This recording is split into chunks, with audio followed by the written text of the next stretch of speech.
एक लड़का जो बाजार से अपने घर की तरफ कुछ सामान लेकर जा रहा होता है, तभी रास्ते में उसे एक धड़ाम की आवाज़ सुनाई देती है। दोस्तों वो मुड़कर देखता है तो वहाँ पर एक महिला जो पूरी तरह से खून में लथपथ हुई पड़ी है। दोस्तों उसका एक्सीडेंट हो चुका है, लोग बाग उससे दूर भाग रहे हैं, लेकिन जब वे व्यक्ति उसके नज़दीक पहुँचता है और जाकर उसे गौर से देखता है तो वो महिला कोई और नहीं, इसके तलाकशुदा पत्नी होती है, जिसके साथ इसका 2 साल पहले तलाक हो चुका होता है। दोस्तों इसे वो आनन फानन में ही वहाँ से उठाकर नज़दीकी हॉस्पिटल में ले जाता है, वहाँ जाकर उसे भर्ती करा देता है। दोस्तों कई घंटे बीतने के बाद जब उसे होश आता है तो वो औरत अपने तलाकशुदा पति को अपने सामने देखती है और फिर वो फूट फूट कर रोने लगती है। दोस्तों ये कहानी बड़ी ही रोचक है। अगर आप भी इस कहानी के बारे में डिटेल से जानना चाहते हैं तो वीडियो को ज़रा सा भी स्किप ना करें। दोस्तों आगे बढ़ने से पहले हमारी वही रिक्वेस्ट कि जो हमारे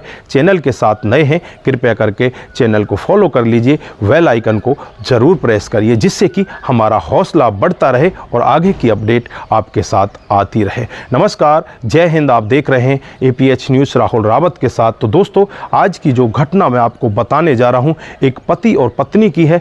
पति का नाम अभिनव होता है और पत्नी का नाम रुचि होता है। 2 साल पहले इनका तलाक हो जाता है। आपसी अनबन के कारण इनका तलाक होता है और तलाक में बहुत बड़ी वजह इस लड़की के भाई भाभी होते हैं। दोस्तों तलाक होने के बाद ये मिलते भी हैं तो एक ऐसी जगह पर मिलते हैं जहाँ पर लड़की का एक्सीडेंट हो जाता है। रुचि वहाँ पर बहुत ही बुरी हालत में पड़ी होती है। लोग बाग उसे देख तो रहे होते हैं लेकिन उसे कोई उठाने का यत्न नहीं करता। दोस्तों इधर जब अभिनव उस औरत को देखता है तो देखते ही एकदम भागकर उसके पास आता है। गौर से आकर देखता है तो वो उसकी तलाकशुदा पत्नी होती है। वो यहाँ पर कुछ ज़्यादा देरी ना करते हुए उसे नज़दीकी हॉस्पिटल में लेकर जाता है। वहाँ जाकर उसे एडमिट करा दिया जाता है। दोस्तों तुरंत ही उसे ICU वार्ड में भर्ती करा दिया जाता है और यहाँ पर जो डॉक्टर साहब होते हैं उससे कहते हैं कि कम से कम 50,000 रुपये इसके लिए आपको जमा कराने होंगे। इसके सर में बहुत ज़्यादा चोट है, ऑपरेशन भी हो सकता है, आपको और पैसे भी जमा कराने होंगे।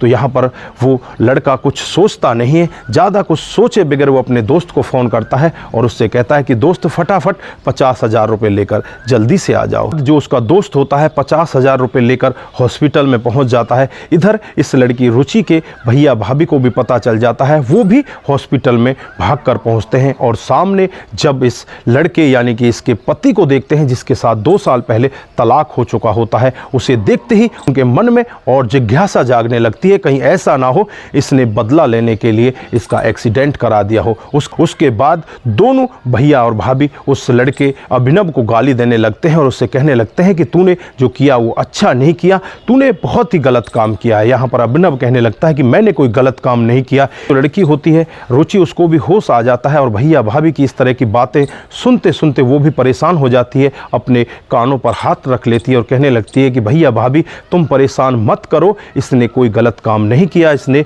बहुत ही अच्छा काम किया है। उसके बाद वो फिर से बेहोशी की हालत में चली जाती है। दोस्तों यहाँ पर जो भैया भाभी होते हैं वो उस लड़के अभिनव को गाली देने लगते हैं और उससे कहने लगते हैं कि तुझे हम देख लेंगे, तूने हमारे 6 लाख रुपए भी अभी नहीं दिए हैं, जो तलाक की राशि तेरे से तय की गई थी वो भी तूने अभी नहीं दी है, तुझे हम देख लेंगे, तुझे तो जेल के अंदर ही हम बंद करवा के रखेंगे। दोस्तों उसके बाद भैया भाभी थोड़ी देर वहाँ पर बैठते हैं और उसके बाद जो लड़की होती है उसे दोबारा होश आ जाता है और लड़की फिर अपनी भैया भाभी से कहने लगती है कि तुम इस तरह से बात इससे मत करो। तो यहाँ पर भैया भाभी भी कहने लगते हैं कि तू भी इसी का पक्ष ले रही है, तू भी इसके साथ मिल चुकी है, हम तेरे साथ यहाँ पर क्यों रुकें, हम यहाँ से जा रहे हैं। दोस्तों उसके बाद वो वहाँ से बिना बताए चुपचाप वहाँ से निकल जाते हैं। अब यहाँ पर और पैसे की डिमांड होती है।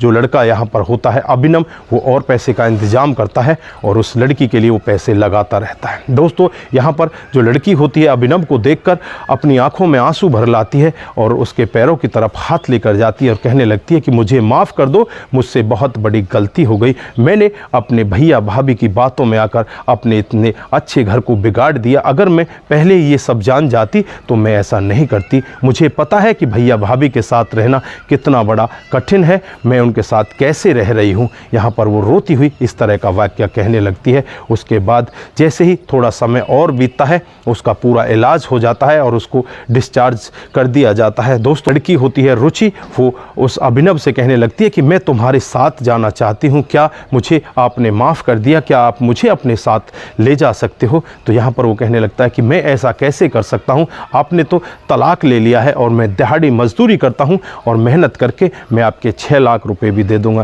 पर जो रुचि होती है उसके पैरों में गिर जाती है और गिर कर कहने लगती है कि मुझे माफ़ कर दो, मैंने बहुत बड़ी गलती कर दी। मेरे माता पिता के देहांत के बाद मैं भैया भाभी को ही अपना सब कुछ समझती थी, लेकिन मुझे नहीं पता था कि वो मेरे घर को इस तरह से बिगाड़ देंगे। दोस्तों उसके बाद वो पैरों में गिरकर रोने लगती है और कहने लगती है कि मैं तब पैरों में से उठूंगी जब आप मुझे माफ़ कर दोगे और मुझे अपने साथ घर ले चलोगे।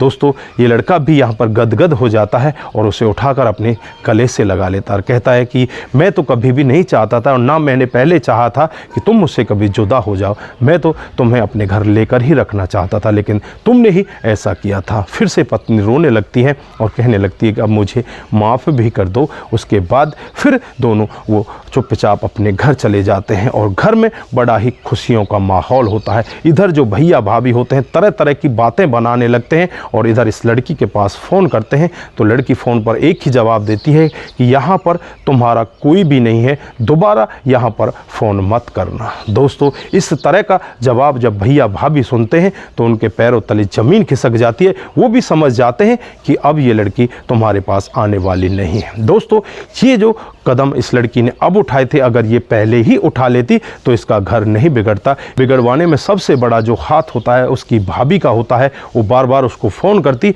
और बार बार फ़ोन करके उसको इस तरह से भड़काया करती जिससे कि उसका दिमाग साथ में आसमान पर होता और इस तरह से उसका घर टूट जाता है। 2 साल बाद वो मिलते भी हैं तो इस तरह से मिलते हैं। यहाँ पर पति उसको इस तरह से मदद करता है जिसकी वजह से उसका दिल पिघल जाता है और अपने आप द्रवित होकर उसके चरणों में गिर जाती है। दोस्तों हर घर में लड़ाइयाँ होती हैं, लेकिन लड़ाइयों का मतलब ये नहीं होता कि उस लड़ाई को अपने घर से उठाकर अपने मायके में पहुंचा दिया जाए और वहां जाने के बाद तो घर ज़्यादातर बिगड़ ही जाया करते हैं। दोस्तों अपने घर की लड़ाई अगर होती है तो उसे अपने घर के अंदर ही सीमित रखें और घर पर ही संभाल कर रखें तो आपका घर चलता रहेगा, नहीं तो किसी का घर भी इस तरह से टूट सकता है। तो दोस्तों ये थी आज की हकीकत की कहानी। अगर आप लोगों को जरा सी भी प्रभावित करती है, जरा सी भी अच्छी लगती है तो दोस्तों के साथ जरूर शेयर करके जाइए। दोस्तों आप सभी का बहुत बहुत धन्यवाद। नमस्कार, जय हिंद,